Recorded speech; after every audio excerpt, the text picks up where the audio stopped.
you see a lot of people on YouTube, on the internet in general, Instagram, and they're obviously, you can see by their bodies, they obviously have been working out a lot.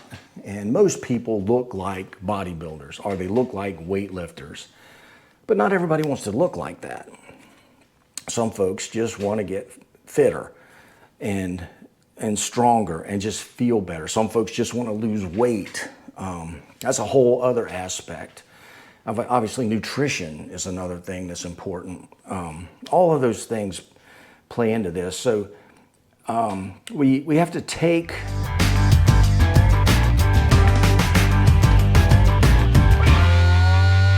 Hey gang, welcome back to Mark's 60 Plus Fitness Journey. Okay, today I just wanted to take a few minutes to talk about personal trainers, certified personal trainers. What does that mean? And what exactly does that gain one that garners such a credential? I would tell you, I will start with this, that I'm a little dubious when it comes to people saying they have certified personal trainer credentials, in the sense that, you know, it runs the gamut. A trainer can be an excellent source of knowledge and information, and have the ability to impart that knowledge and be at a very high level. Let's say, for example, a strength and conditioning coach for a professional sports team, for example. You have to know quite a bit there to get a real elite athlete stronger, fitter, and more functional in their field of sport. Whether it be American football, rugby, European football or soccer, American soccer, and all the way down to powerlifting, weightlifting, bodybuilding, all of that stuff, or just general fitness, which I think is where most of us want to be. None of us are going to be in that, well, I don't know about none of us, I can't speak for everybody, but very few of us are going to be in that elite category. And if so, you're going to hire a coach. You're not going to hire a personal trainer like me at a commercial gym. You just probably won't do that. But for me, I wanted to see what this was about more than anything else and see if I got anything out of it. And I mentioned that during the 6-month interlude, my break from YouTube, one of the things I did was I took an NASM CPT course, National Academy of Sports Medicine Certified Professional Trainer course. And they have a lot of other courses as well, you know, like corrective exercise, nutrition, a lot of other things. But this is just your basic certified professional trainer. Generally speaking, guiding one to maybe starting their own business, but primarily, I would say working for a commercial gym. So I just wanted to see what I would get out of it. And a lot of it, I have to admit, I knew. But there was a lot of stuff, I also have to admit, that I didn't know or hadn't thought about or I had dismissed as not really relevant, when in fact, you know, it probably was. For example, plyometrics. When it comes to using plyometrics in exercise for any stage of development, whether it be a newbie or an advanced athlete. And just some refreshers on the anatomy, the muscle groups, and how the entirety of the body, the muscle, the human movement, how that integrates the bones, the muscles, the nervous system, the cardiovascular system, neurological system, the central nervous system, and all the peripheral nervous system. All that stuff really does play an important role when it comes to understanding exactly what we're trying to do. Now, the individual that's looking for a personal trainer may not care about that stuff so much, at least initially, but it's good for me to know exactly why we would be doing certain things. And if there was a question asked, I would be able to hopefully answer that question. You know, like for example, you know, Why are we worrying about balance so much when it comes to working out? Why do I prefer standing exercises as opposed to supported exercises? Things like that. I got a little bit of a better appreciation for courses like this and what they deliver. Now, this particular NASM course was, I think it cost me $1,100, and that may seem crazy. I'm not sure, but I think I got my my money's worth out of it because it was well done. Now, let me start the recording here. I want to run you through a little bit of this. It's going to be kind of haphazard, but just want to hop through a little bit of it. So I think here's a good place to start, because the NASM folks have this thing called the OPT model, the Optimum Performance Training Model, which is based on basically 5 levels, broken into three categories. Well, it says 3 levels, but it's 5 different cumulative levels. And the base is the stabilization and endurance, which is good. You know, you basically want to stabilize the newbie or someone that has been out of the game for a long time. Stabilize, assess, stabilize, build some endurance, and move up progressively up this ladder here, depending on how far you want to go. So the base of it is in stabilization and endurance, and basically you just move up to strength, muscular development, maximal strength, and finally power. Power meaning, you know, being strong quickly, putting a lot of force together fast. Now, a lot of folks aren't necessarily going to do that, but it does come in handy in real life. But this is the OPT model that is, I think, unique to NASM. And so, you know, that's what I had to learn to pass the course. Now, the course content was broken down into 6 different sections here, which didn't seem like it would take long to do. I initially told the person I talked to when I bought this, I'd probably do it in 4 weeks, go take the test and knock it out. But it took me about 8 weeks because, you know, there was a lot more here to it than I was anticipated.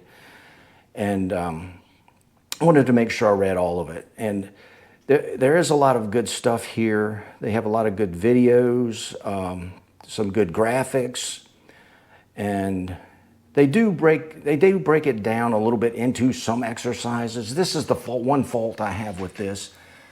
It doesn't really tell or instruct someone how to do barbell exercises, for example, which is the direction I would lean towards. I'm more of the starting strength type of coach, where it's applicable, of course, where I'd have someone learn how to squat, deadlift, bench press, overhead press, that kind of thing.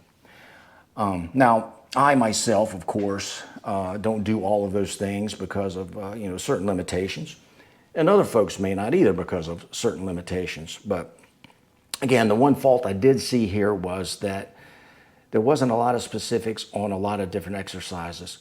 But that is the state of personal trainers.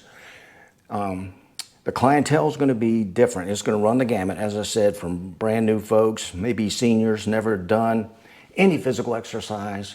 They need to start from ground zero, and the trainer needs to be careful with this person. Now, in here, they also emphasized, of course, the assessment, making sure if there are scenarios where I might see someone that has a particular issue that maybe a doctor or a physical therapist needs to address, to have them go there first before they get cleared to come to me for personal training. And it also is pretty adamant and insistent upon delineating the things that a personal trainer can do and should do from what they should not do.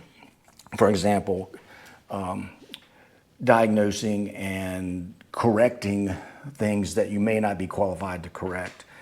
Now, when it comes down to just being able to train a person, I feel comfortable enough to do that. I feel comfortable enough to take a senior person, for example, my friend Howard, and get him into a training course and get him to a point where he can go off on his own and do most of the stuff by himself most of the time.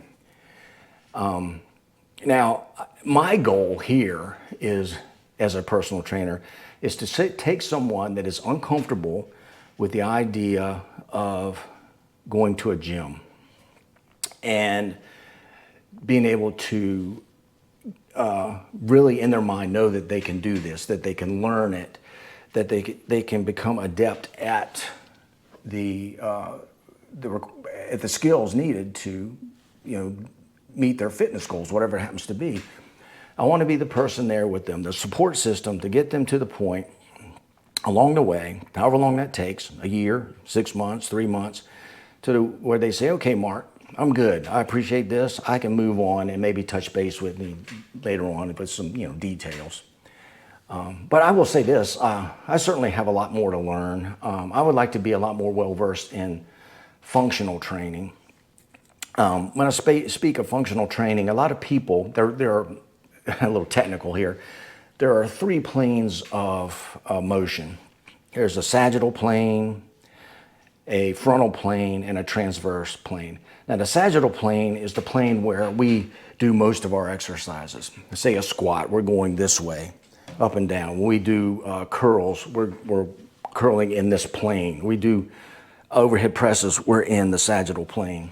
Now, the frontal plane is going to be something more like doing lateral side raises for shoulders or doing side lunges, that type of thing. Now, the transverse plane is where we get into a lot of, I think, a lot of effective exercises when it comes to core strengthening, like chopping and power and things like that. That's the stuff I'd like to get a little more well-versed in. Another thing that I found of use here is the concept of plyometrics. Plyometrics are good for every person at every age.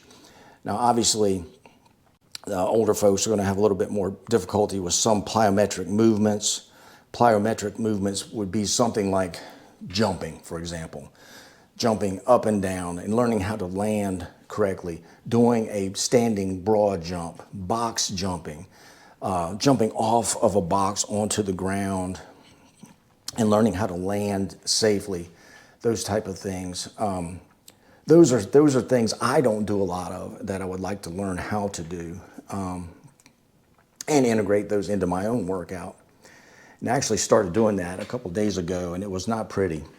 So as soon as I get a little better at that, I will show those to you. But and you see a lot of people on YouTube, on the internet in general, Instagram, and they're obviously, you can see by their bodies, they obviously have been working out a lot. And most people look like bodybuilders, or they look like weightlifters. But not everybody wants to look like that. Some folks just want to get fitter and stronger and just feel better. Some folks just want to lose weight. That's a whole other aspect. Obviously, nutrition is another thing that's important. All of those things play into this. So we have to take what we see with a grain of salt, obviously, and just being a certified personal trainer, especially a new one, doesn't necessarily mean that you're going to be able to suitably address every client's needs. Now, I say, if you talk to a personal trainer that's been doing this for many, many years, and I know one of the main gyms I go to, his name is Mike. He's an excellent functional trainer. He's been there for as long as I can remember. That's all he does.